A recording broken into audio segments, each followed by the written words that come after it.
Signore e signori, amici di Tor Corrad, un cordiale benvenuto da Corrado Parlati. Siamo in compagnia di Franco Ricciardi. Ciao ragazzi, buonasera, Franco. Buonasera a voi. Allora Franco, stasera si riparte con i concerti, sì. finalmente. Finalmente. E in Portamamara canti, tu sei stato all'area che non potevo più trovare. Quali sono state le principali riflessioni che ti ha lasciato questo periodo assurdo che abbiamo vissuto? Quella di non... La prima cosa che mi ha lasciato è quella di non pensare a lungo termine. Quella è la prima cosa, di non ragionare a lungo termine, a goderti i momenti, gli attimi, perché prima si pensava, domani facciamo, dopodomani facciamo questo. Invece oggi ho imparato a vivermi l'attimo, il momento.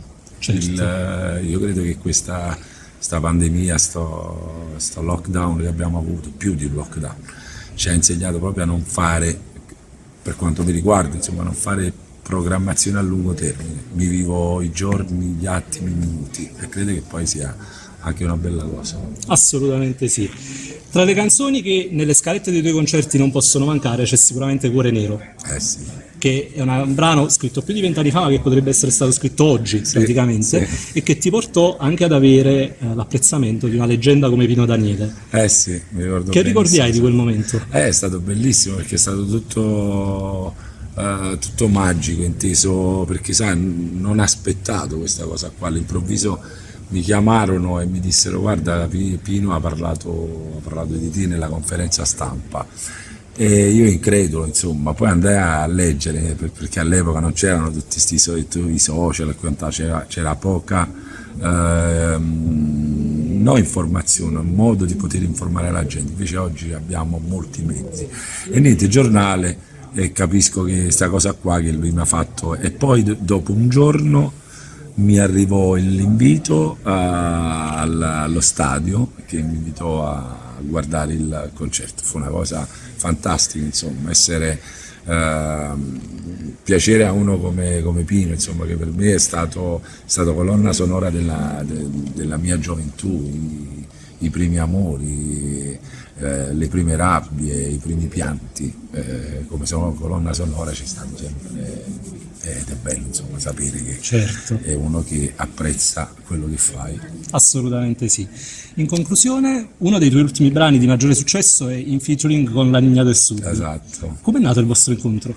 Ma guarda, io sono del parere che la musica decide lei quando farti incontrare. La musica ha deciso lei di farci incontrare. Ma non so, mi sembra Rosario, il mio produttore, mi disse: ascolta sto pezzo. Io il primo ascolto sono impazzito, perché sto pezzo mi è piaciuto tantissimo. Ho detto di sì subito, non ci ho pensato altro, perché poi la musica ti prende, la musica, lo sai, insomma, è amore a prima vista. Certo. E al primo ascolto è stato una cosa che mi è piaciuta e subito ho accettato, al di là della canzone, perché insomma la Nina è un artista a 360 gradi. Io la ritengo la nuova esponente della musica napoletana nel mondo. Franco, ti ringrazio. Grazie a voi. Buona musica a tutti, vi aspetto nei concerti. Il prossimo appuntamento importante è quello del 2 luglio all'Arena Flegrea. Loro ci saranno. Assolutamente sì.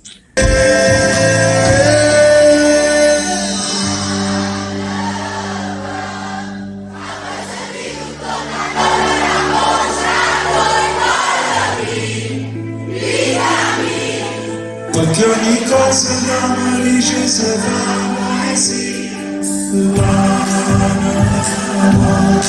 Senza mai c'è più niente corretto di guardarmi, vita mia, sì che lui solo che trasa con un po' trasi, non pensieri ci porta lontano, ti offendi stimare.